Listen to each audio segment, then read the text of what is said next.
नमस्कार, मैं हूं प्रियांशा और आप देख रहे देश और दुनिया के बाजार पर न्यूज प्लस 21 का एक्सक्लूसिव बुलेटिन बाजार हलचल।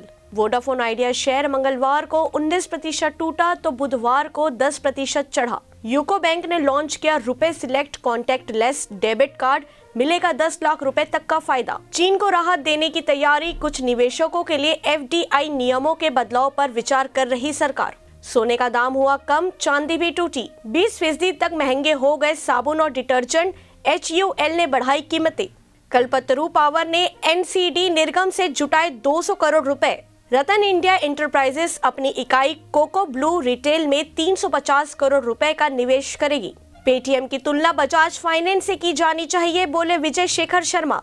नोकिया और टेक महिंद्रा के बीच उद्यमों को 5G आधारित समाधान की हुई साझेदारी। अगले वित्त वर्ष के लिए ओडिशा की अनुमानित ऋण क्षमता 1,34,665 करोड़ रुपए, नोबॉट का दावा। ऐसे ही तमाम जानकारी से लगातार अपडेट रहने के लिए हमारे चैनल को लाइक और सब्सक्राइब करना ना भूलें।